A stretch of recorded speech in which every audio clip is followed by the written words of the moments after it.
Hello and welcome back. This is a three-parter episode. This is the third part, and we're going to discuss cloud posture management or security posture management or just posture management in general. And you might be scratching your head and say, why would I want to do that? Well, listen to the show and you'll find out. There are several things that we're going to go through. We have a good guest again back with us. And the one thing I want to challenge you to is, if this might get a little technical, but if you're not technical, just pay attention, because your technical people will be coming to you after this show to ask for some funding for posture management.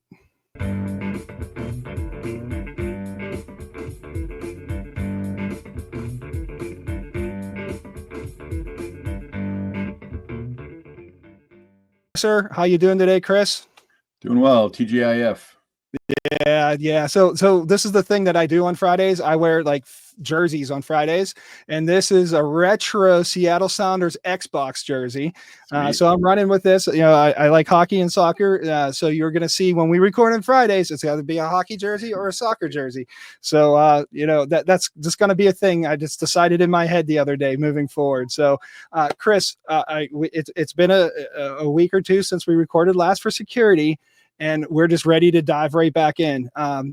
Our guest with us today, you want to give our guest our intro here? And actually, I've got to give him his due, because he's got some exciting stuff going on, and I think today is the day we finally pull back the curtain, if you will, on a cool project he's got working on. So part 3 here, just an awesome leader over here at Microsoft, Unique Glover. Welcome back, Unique. Thanks, guys. Thanks, Chris. Thanks, Mike. This feels like home, so glad to be back. Glad to hear it. So, I love it. So why don't you tell everybody what you got going on? Because I'm super excited, and I'm a little disappointed that we haven't had a chance to talk about this yet.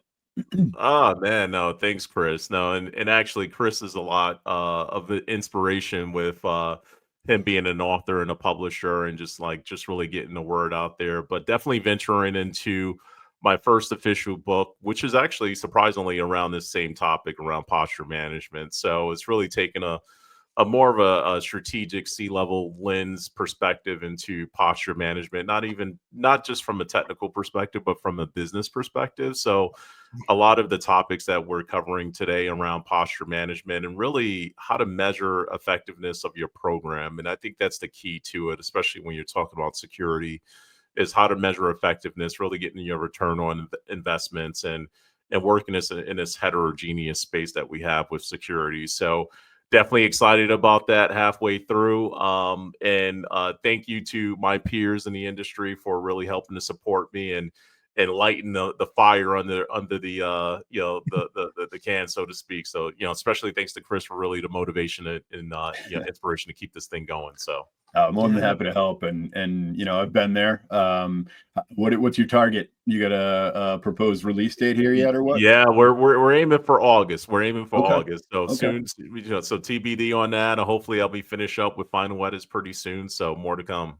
Nice. That's nice. awesome. Yeah. So we will definitely scribe in. Hopefully, even before then, we're going to have you here. But we'll definitely describe a launch show for you on that one, because I think it's an amazing thing to be able to, both you and Chris, what you've done there is just amazing. Being able to take content, take best practices, take your brain and the whole of your work histories, and just spill it out in words and try to educate people. So I don't have a hat on, but virtual hats off to you, my friend. Thank you, my friend. And all without AI too, by the way. Yeah. So let's kick into that first spot. So as I mentioned, a lot of people don't know what from a VCD level in the business, don't know what security posture management is. This is one of my key things that I like, as I mentioned in our tee off. This is, to me, such a fundamental thing that we should have on the ground, because you don't want to be hunting and pecking. You want to be able to do the right thing and have the right tools in place. So I'm going to toss to you, Unique. Define what that is. Define security posture. It just for your every business person.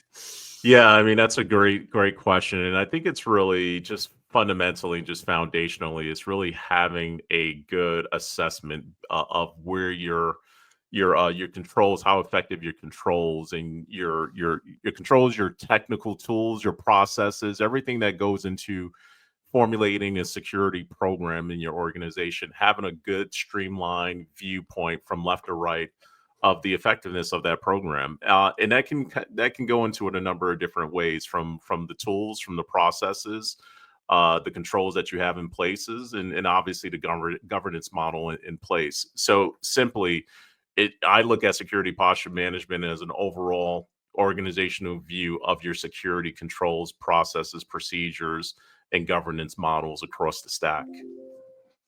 Absolutely. So, just a total side note for production value, you'll notice my head's higher than yours. I got a new setup here because as I mentioned, I was building things out. Nice. And with once you start staring at logs in security, or staring at logs for ops, even, you need to, like, my eyes are shot. So I got a nice 43-inch screen here, which puts my camera way up here. So apologies to the viewer if it seems a little disjointed. I'll get it together. It's 100% on me. So Oh God, that's too funny.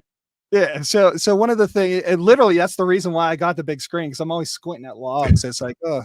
So one of the things that in our planning that I kind of wanted to try to not just hit home on, but understand that, when you say cloud posture management, security management, like, there's different ways to handle that terminology, but they all sort of roll back into each other. It's like a burl on a tree. Like, it just all rolls back into each other. Right. So the understanding of it's critical in both cloud and on-prem, but specifically when you have workloads stretched across both. What are your thoughts on why it's that critical to have something managing your posture and understanding your vulnerabilities? Yeah, I mean, that's super important, and that's a great question. And I think it starts out really with your, in security we call it the blast radius. And when you're used to protecting environments or enterprises or businesses, it's not a matter of if, it's just when something will happen. When will there be an exploit or a breach or some sort of security incident that will maybe compromise, hopefully not dramatically, the protections within your network of or data. So as you start to kind of scale out, and that's one of the things why posture management is important. I know you mentioned posture management from an infrastructure perspective, from an operational perspective, and a security perspective. You have to realize we're working in this very diverse environment. It's not just on-prem, not just your old typical traditional data centers. Now you have cloud providers, Microsoft, AWS, GCP. Then you have SaaS applications. So really just having a line of sight and visibility. And a lot of that goes into how well your organization plans to protect these. So really, one, identifying what assets that you have across these different vectors, and understanding the criticality, the risk level, the importance to the organization. What's the value of the data that you're protecting that's housed in these different repositories of silos. So I think having that posture management allows you, one, to have some continuous monitoring and just visibility, and then you can start to make some corrections and then enforcements according to what your standards are. And that's where the governance piece comes into play. And that's where we see a lot in the enterprises that the mileage may vary based on the environment. Your on-prem policies and governance may be different than what you have in AWS or Azure. So from a security perspective, having that ability to have some sort of enforceable baseline across the board that you can then be accountable for and have some assurance, goes a long way with building up credibility and confidence. For sure. So let's do a real world exercise here. Pretend I'm a business guy and you're my security person, and you come to me. How am I supposed to know what a weak or a strong posture is? Like, can you give just a small, quick real world on what a weak approach to security posture management is, and then just not a complete architecture. We could do a whiteboard session. I love those, but I don't think we have the calendar time today for that. But can you give a couple examples there? Yeah, sure. I think weak security posture, and we've seen this a lot. It's just just weak enforcement of password strengths, even using passwords, so to speak, not using modern authentication. Lack of protection for secrets and keys. A lot of applications, business applications, will deploy stuff, deploy modernized applications, and maybe have a stuff or code line residing in GitHub. Not having proper protections for that, not having a good a good strategy around data protection, sensitive data being exposed, and having a framework and some governance around that. Sensitive data, just being able to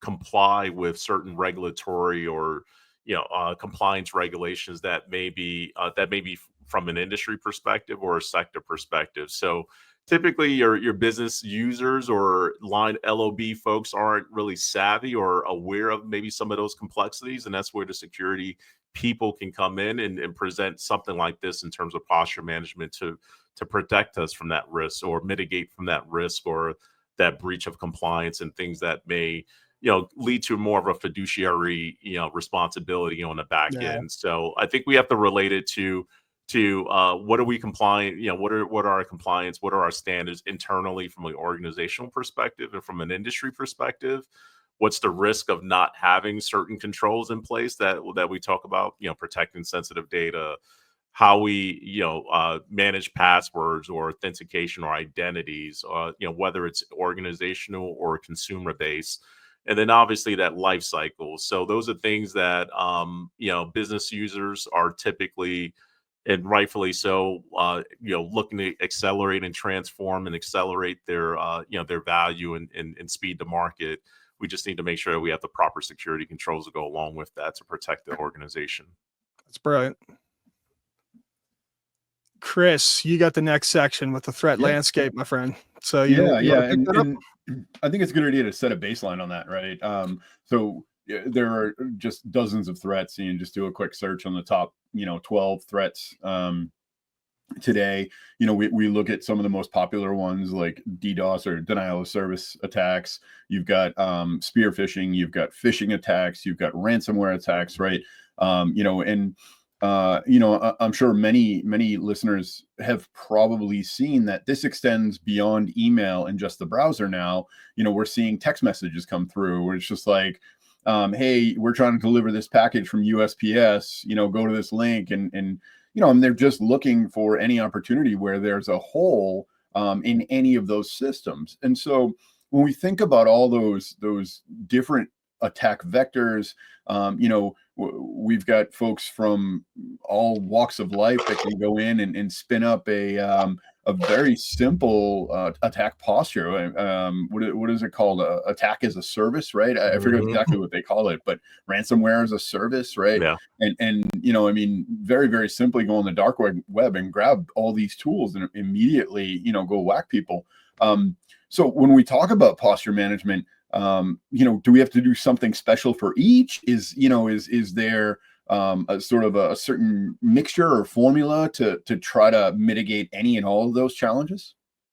So there's so many evolving landscapes, and as you mentioned, you called a lot of them out. So one of the challenges is understanding what not just the vector of those, but what it is from a 0-day perspective, right? So a lot of the times organizations get blunder busted with all the executives, and do you have the tools in place to try to help understand that? Do you have VIP identity management tools on the ground to help with that? And are you surfacing all that so that that you have the right kind of a viewpoint into, oh yeah, we have a VP that was just hired and he's not protected, and next thing you know, he's asking people for gift cards to the nearest mini mart. It happens every day. But one of the things that I kind of wanted to talk to on this versus in Unique, please pick up with this, is like there's the proactive and then there is the reactive. So,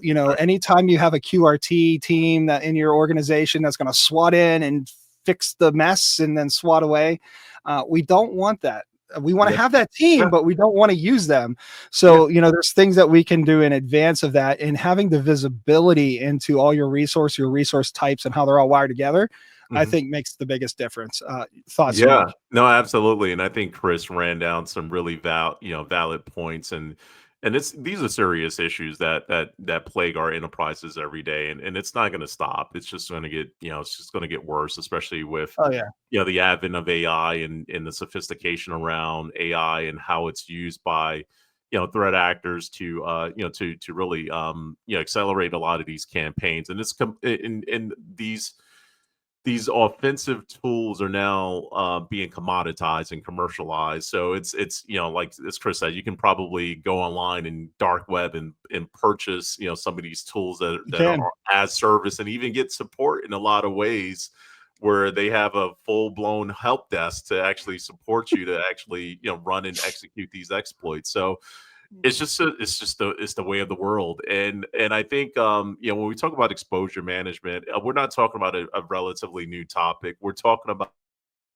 really a paradigm shift in something that's traditionally been happening, or our security teams have been supporting for years. So vulnerability management, really looking at weaknesses and CVEs and exploits and vulnerabilities and threats and risk across software and systems.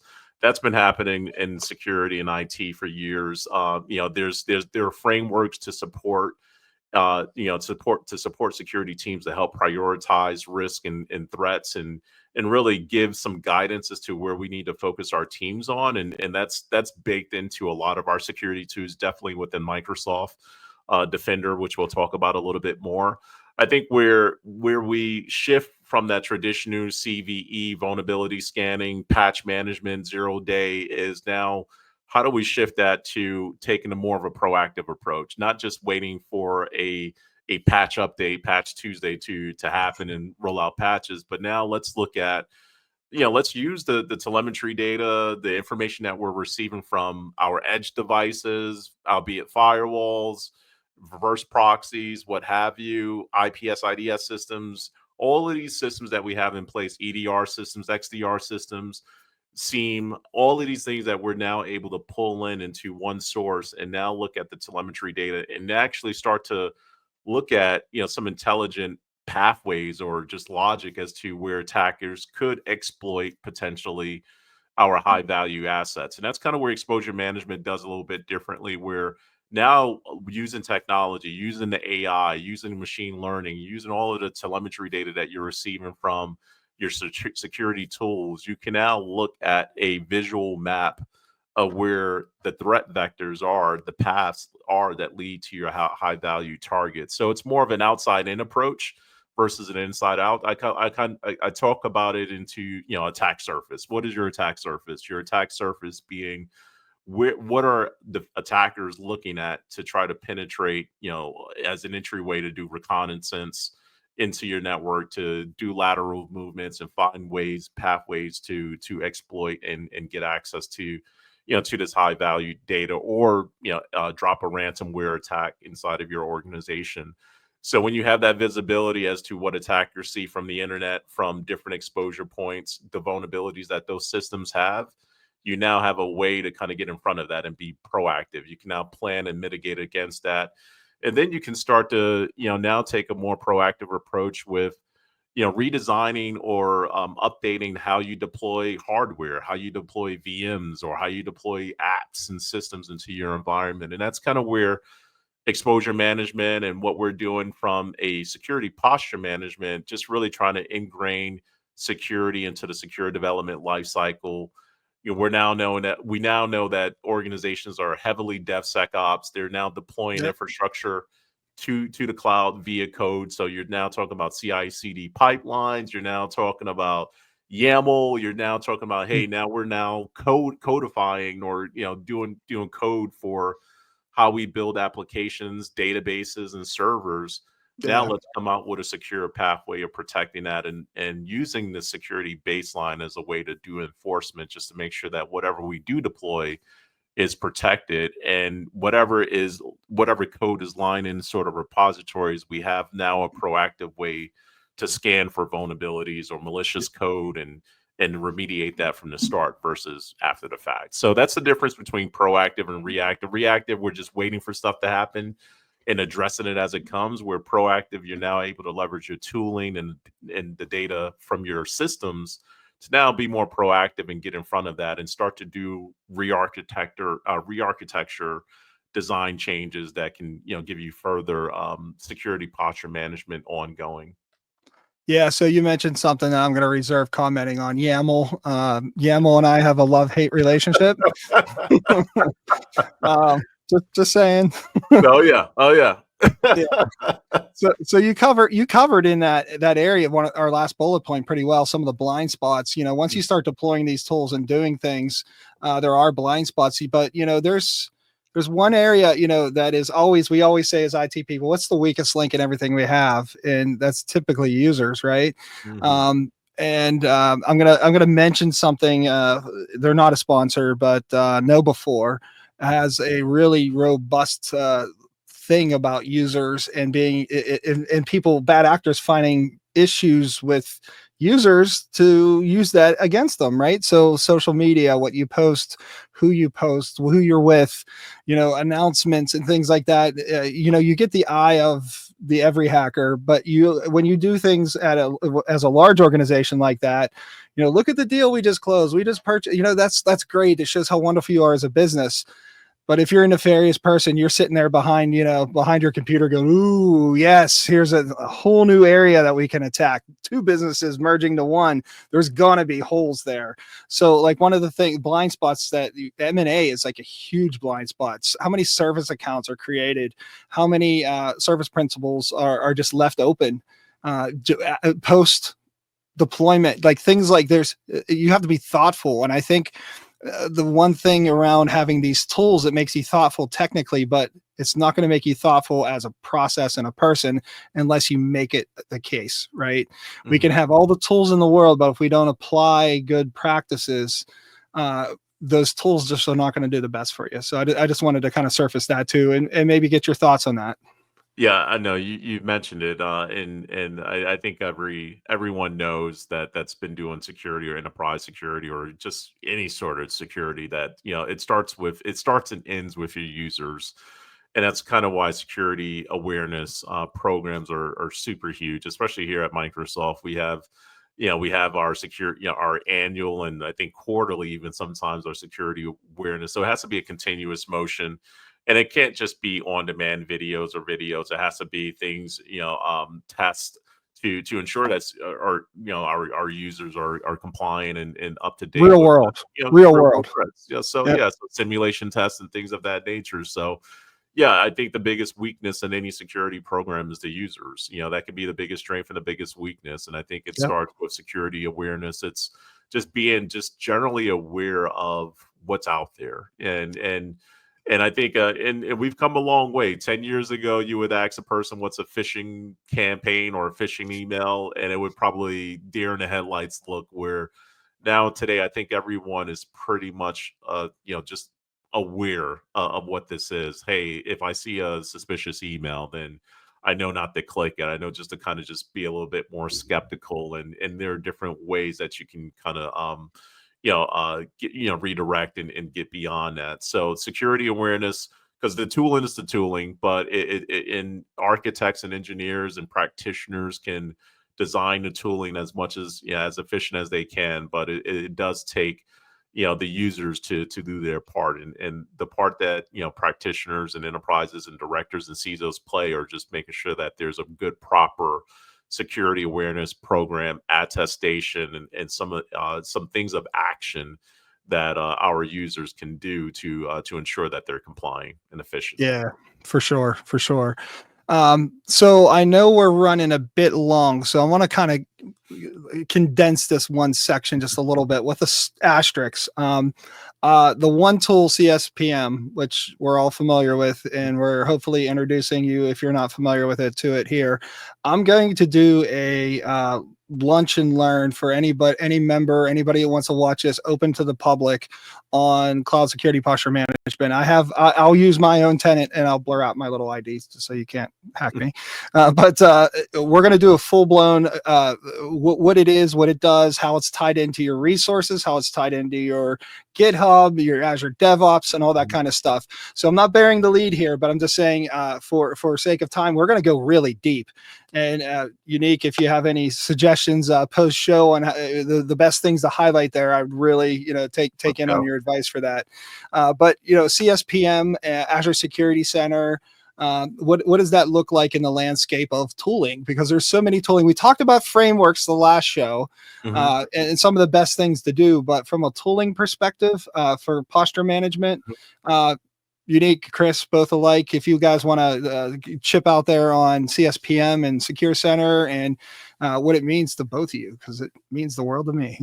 Yeah, no, I mean, I'll start it out and turn it over to Chris. Feel free to chime in, my friend. But no, I think it's really I love this so much because when we talk about security, it's always kind of like front office and back office in terms of like productivity versus infrastructure or in infrastructure, and CSPM Defender for Cloud is kind of it is the heart of what we're doing from a cloud security at Microsoft. It's a Microsoft Defender product. It's not just Azure. It's inclusive of multi-cloud. So if you have AWS, you have GCP, you can still leverage or on-prem, you can still leverage CSPM, which is great.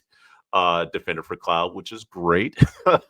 So it's the genesis, it's really the maturation of everything that we've been doing previously in Azure with the Azure Security Baseline from years back, which is now morphed into the Microsoft Cloud Security Benchmark, which is now part of CSPM and Defender for Cloud. You mentioned Security Center, so definitely a lot of those elements with Azure Policy and Secure Score, which really culminates into CSPM Defender for Cloud, and now getting that workload, that visibility into the workload protection of not only your compute, your storage, your applications, identities, now into this one centralized framework, which Mike, I know you'll go over in a bit, but really showcasing the value that when you light up your Azure subscription, you get some immediate recommendations as to how secure your subscription, your resources within that subscription are, and obviously some recommendations on how to improve that score. And these aren't just recommendations from Microsoft; these are recommendations that are derived from industry benchmarks in compliance regulatory standards, which I think is critical.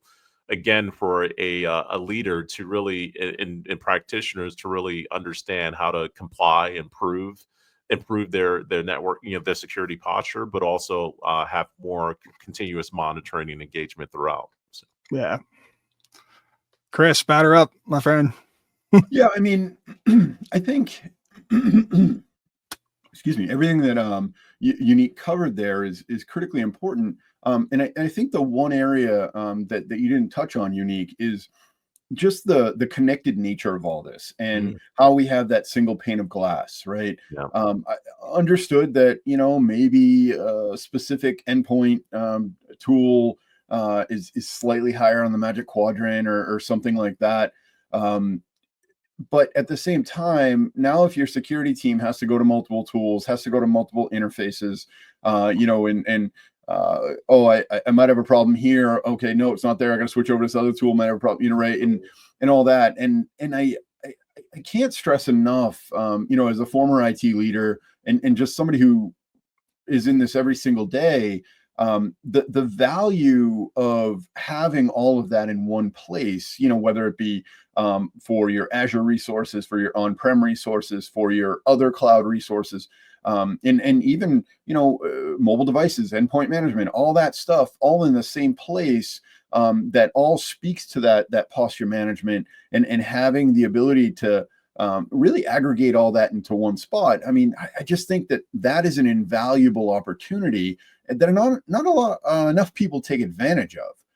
So if there's any takeaways from my perspective and the best way to take advantage of CSPM and the broader tool set is just having the ability to have the connected nature of this all in one space to really minimize the amount of maintenance that you're having to do.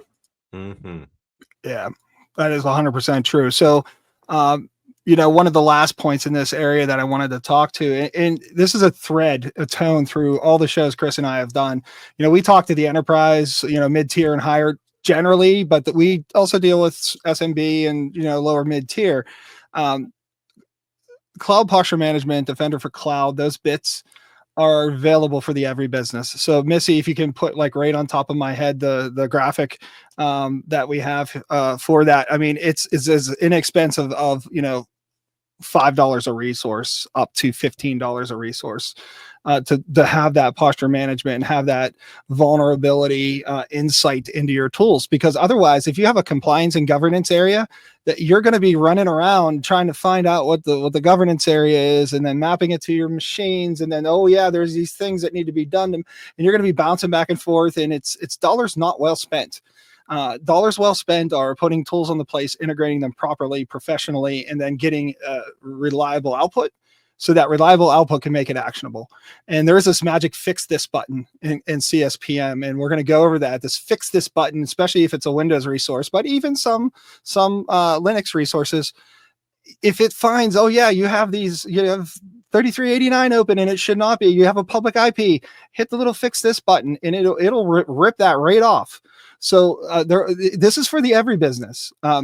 Extremely helpful for the large, big tiers because you have so much to look at. But when you don't have that understanding, it explains it to you and then either gives you the fix this button or a button to click and give you the step-by-step on how to do it. So you're not on your own. The tool is almost like a virtual consultant, if you will, telling you exactly what to do. I just totally cut my knees off there, but that's the right thing to do for businesses, right? And that's how we roll, is like, let's do what's right by the business. So Missy, please put that up here just to show that costing. That would be amazing. Just people look at it and say, why am I not doing that? It just makes sense to do that. So I just wanted to throw that in there too. And, kind of segueing, we're going to have a little quick break for sponsor here. So it's time for Clearer Throats to take a quick drink. We're sponsoring ourselves again this one. The next one will have another sponsor layered on top. But one thing I will say is this is the latest thing that's going around now, Substacks. Everybody hears about Substacks. Well, we're going to have the IT3 Substack separated into subscribable components for operations and subscribable components for security. And then just generally, how do you, manage IT people? Because that's, the thing that I do too, that I feel really strongly about, is building people. So we're going to have those 3 key areas we're launching on the 2nd. So whether this gets out in time or not, if not, hey, jump in there. If this is early, then jump in there when it happens. So I just wanted to throw that out there. Next week, we do have a corporate sponsor partner of the show that we're going to roll in. So with that being said, we're going to zip that sponsorship bit and get right back to it. We kind of talked a little bit to compliance and governance and risk alignment a little bit. We touched to it, right? So there's HIPAA, NIST, ISO, you name it, CMMC, all those bits, right? It's important to understand where you're at with that. So if you can quickly just kind of summarize how a posture management tool can actually help you align with the compliance and governance world, and how it makes you achieve those a little bit easier.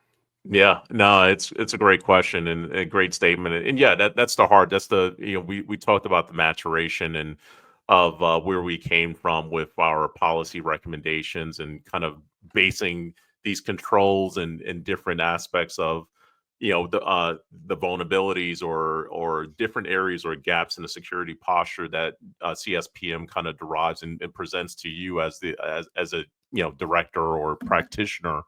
So where CSPM does is it takes in a lot of these controls from your regulatory compliance frameworks, your standards that are out there, industry standards. I forget how many we have. We probably have over 80 now. So it's just, it's not a Microsoft thing. This is industry thing. So based on whatever sector, manufacturing, financial, healthcare, you name it, we have it.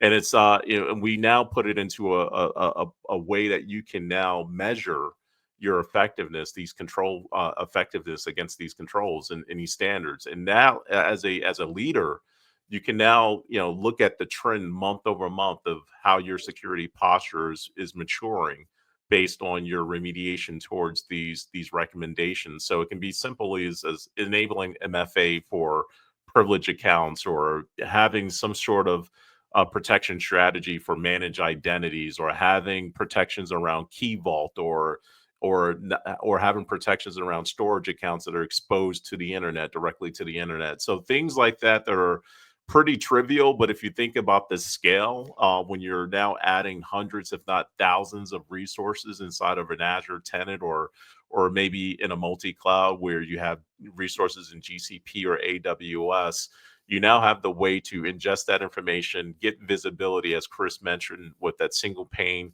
of management and viewpoints, but also now get remediation, get actions you can use, as Mike mentioned, with the fix it button for resolving and addressing those risks, or even, better yet, use Copilot, which is now embedded in that console, where it will direct you not only from a prescriptive guidance perspective, but even from a learning perspective as to what to look out for and what are certain interactions or flows that are connected with this resource. So now you can get a broader visibility as to the potential blast radius or the impacts with making a change, or if that recommendation was potentially exploited, for example. So now pulling in the compliance information, the regulatory information, the framework information, all into one, getting a score, a simple score that you can measure month over month, week over week, and now giving some actions to your teams. You can now then have a governance model that can help you from start to end with maturing that framework. Makes sense. That's going to give you a lot of output. Chris, what do you fix first? You've managed big enterprises and done a lot of stuff. So if it landed on your desk, what is the first area that you would focus fixing on? I know I put you on a spot. I'm sorry. Yeah, no, I mean, there's so much. And back to Unique's earlier point about the biggest risk, I think you might have said it too, Mike, is that user base, right? And I think that by sort of at least taking steps to mitigate any areas for folks who may not be as aware of some of the challenges and concerns, and sort of minimizing ways that they could impact the organization. I mean, I think that's where I start, right? Because that's probably the easiest attack vector, for folks to come in the whatever door they need to, right? Side, window, roof, chimney, whatever, right? So I think that's where I start, right? Is make sure my user base is well protected and really trained, right? Educated, because that's huge. Yeah, for sure. So I'm going to kind of turn this to our listeners. Whether you've just listened to it when we lay it down, or if you just found us and it's maybe half a year later, still put in the comments. I want to know from the listeners, what is the number one thing you picked up from today? Is it the fact that there are tools that Microsoft and other parties have that help you with this guidance? Is it some of the, soft stepping into this by doing items like Chris just mentioned? Put in the comments below what you think of what we've talked about so far. And I said that before the next bit, and I planned it this way. So I reached out to Reddit, and this is an on your spot kind of a thing. And a couple questions. I just reached out. So I'm going to hit you guys up with some stuff, right? So on the agenda, it's a do this, not that kind of a thing, right? So if someone says, "Oh, I'm protected. All my management and my admins all have MFA," is that good enough, Chris? No. Thank you. Yeah, I don't know how much further you want me to go with that, but no, the answer is I no. think that's good enough. Yeah, so I just want to emphasize that how many people think that that's just okay. Like, you're an important person in the organization, so you're the one that needs protected. No, everyone needs protected. Right. So this one's for Unique. Should I trust my cloud posture management tool after I install it? No. No. And the reason why I say no is because cloud posture manage is a tooling, but there has to be a judgment call. It has to be a reference. You as an organization understand what your risk temperament is. What your risk tolerance is. So with that, use the tooling to, one, you take the suggestions, yes, the recommendations, but you formulate a strategy as to where you want to be, where you need to be from a compliance and regulatory perspective. And the tooling and the framework will help you get there. But just to blatantly just trust it, no, because it does. Again, the tooling is the tooling, but you do you do use that tooling to support some informed decision making. but Yep. it's up to you as a decision maker to really to modify or refine or update that tooling to make sure that it addresses your business needs. So not Yeah, flat for out, sure. but yes. So Yeah, that was one of the things that I saw when I was just poking around the different forums and asking questions of what people's thoughts were. We're like, I need to be CMMC, so I just click the button and just check all it. no, no. That's a yeah. Okay, so we're aligned there. So next one for both of you is pushback from the business. What is the response to, we have all these security tools and they tell us everything we need? Why do I need to have an aggregate solution or a posture management solution? Either one of you go first. Go for it. Yeah, no, I can go. I think it's we have yeah, and this is kind of like it's like death by a thousand cuts, and it's not to say I think it's from a security perspective. Organizations are just flooded with different tools, different consoles, and I think Chris rightfully alluded to it before, where Yeah, if you have 10 or 20 or 30, sometimes even 40 or more different security tools doing different things and different settings and configurations and portals, how can you effectively manage that from a security perspective, from a business yeah, perspective? So if you now have this ability to have a unified, a centralized console that can now still not, in a lot of ways, we're not supplanting your tooling. We're actually pulling data from that tool and enhancing. Yeah, enhancing and yeah, putting that information into one console. So think about the effectiveness that you can do from reaction, and then moving beyond just reacting to incidents. So you can now be proactive. So I think yeah. the value for a business leader is just time to remediation, reducing that time to remediation, and now shifting to more of a proactive approach where you're now proactively protecting your business assets and your Absolutely. corporate assets versus just waiting for something to happen. Yeah, you called it out. When Chris answered that way, I was like, oh, he's answering the question I'm going to ask him. Sorry, Chris, go ahead. Well, no, but I mean, I think you need to prioritize your offense in this game over your defense, right? It's not something where you can stay static and just assume that your tools are working. You need to be constantly looking into things. You need to be making sure that you're very aware of evolving threats. What's going on in the organization, because not only are the threats evolving, but what's happening in your organization on a daily basis is evolving. We're deploying new software, deploying new systems. There's shadow IT. There's so many different things that pop up every day, that really this has to be something that's treated with a tremendous amount of diligence.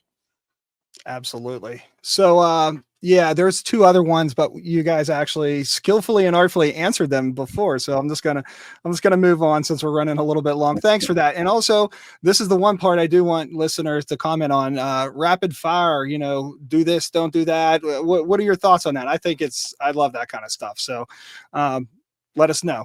One other thing I just want to kind of throw out there is, one key does not solve everything. I think we need to be judicious in how we pick our tool, but more importantly, how we deploy our tool. It's really easy to push the go button on a lot of these tools. The early days of Azure, one of the biggest projects I used to have is untangling the mess people made by just hitting go, and everybody taking all the defaults, next, yes. Then there's a billion 10.000 networks. You have to thoughtfully think of what this is going to do for you. And you want to understand the benefit it gives to your business. And once you can demonstrate that, you're off and running. And we'll cover this on the Lunch and Learn coming up next week or so. You can kick start or kick drive, kick test, whatever the phrase is, kick the tires on this 30 days free. If you have Azure, you can also use this for AWS.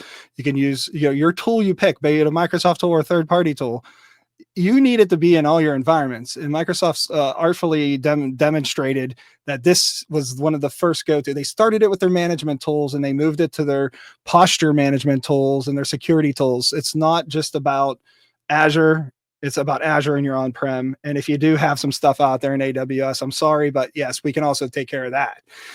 So my final thoughts is thoughtfully do the best you can, but planning and getting things done properly so it's useful to you. What are some of your final thoughts on what we talked about today, Chris?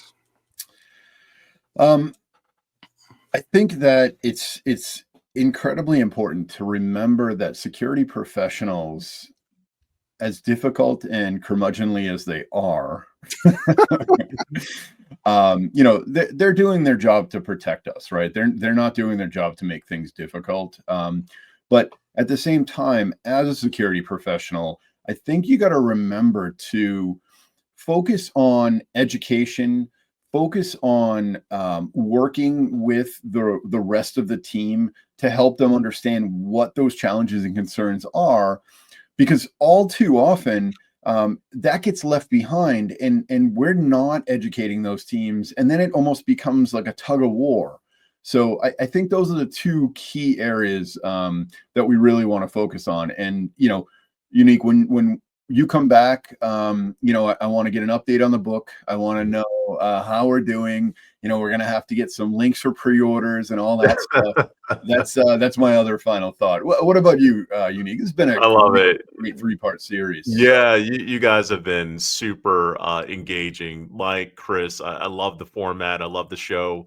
I love just the conversation, and all of this stuff is it's applicable. It's applicable, and it's relevant to what our customers and just consumers are just dealing with from a day to day. I think what sticks out to me is just, if you have Azure, if you have AWS, if you have Azure, CSPM, Cloud Security Posture Management, it should be a no-brainer. It's a given.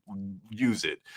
There's even foundational CSPM that comes at no cost that provides you the ability to do asset inventory and security recommendations, and some of these things that we talked about that are just really foundational to any security program. So if you're using anything on Azure, you should be leveraging that just flat out. Just flat out for your protection, for your enterprise's protection, just for your awareness as to the different threats that are present, within Azure, just due to maybe sometimes misconfigurations or just exposed to the internet. So the outside in approach. So I think that just has to be fundamentally part of every enterprise's or every customer strategy that's leveraging any cloud provider. And obviously, just secondly, just don't think of what we talked about, the tooling, as just being a Microsoft tool that's only for Microsoft products or resources. And Microsoft is a security company, and our platform supports multiple providers, and it supports multiple configurations and hybrid clouds and things of that nature. So if you're serious about security, which I know a lot of the listeners on this podcast are, just can definitely consider that. Use it. It's available. Use the recommendations. Even if you don't use the tooling, look at the recommendations and incorporate that into your policies for better governance, better protection. We're living in a different world, with AI, with everything else. Things are moving. The threats are moving at a super speed, super fast speed. And we can't make security one of the, especially posture management, one of these checkbox items, because that's not how attackers are looking at this. They're definitely looking at different vectors, different entry points to circumvent control. So, let's get ahead of it. Let's be proactive. Love it. So thank you again, Unique. And as just to re-emphasize, Chris, we loved having you on, and we hope to squeeze you in some more times between now and the book launch. I'm just nudging you there, but hey, I'm always available, guys. Definitely. Yeah. You guys have been awesome. Really appreciate the time. That's awesome. Same here. Here's what we got to say here, because we mentioned specific products and potential things. This shows it for informational and entertainment purposes. Consult your professional, either your Microsoft rep or your handy dandy neighborhood consultant before attempting to deploy or do any kind of change to business or technical systems and processes. Like I said before, think it through. I mean, our listener base is extremely intelligent. I'm sure they're okay with the stuff we socialize, but there might be someone who just says, hey, that's a cool thing, and just push a bunch of buttons, and they're hitting the fix it button and it doesn't apply to them. So make sure that you reach out to your Microsoft reps and or your friendly consultants, and we'll be more than happy to help you. Like, subscribe, comment, please. We've been putting a lot of call to actions, and it's funny is that I put stuff out there for interaction, and we don't get interaction on LinkedIn, but then I put a link to it on Reddit, and then all of a sudden there's this big thing going on over there. So I might have to bring that link over to the other side. So one of the things that we're going to be talking about up next, and Chris and I have had a conversation about it where both of us are going to be guests on our own show, is talking about AI and the bubble in which the A and I are sitting on top of. So stay tuned to this space. It's going to be really interesting. And if there's not interaction around that, I guarantee you I'll be getting a phone call or two on that one, because I have strong opinions. So, thank you all, and we'll see you on the next one. Bye. Bye, guys.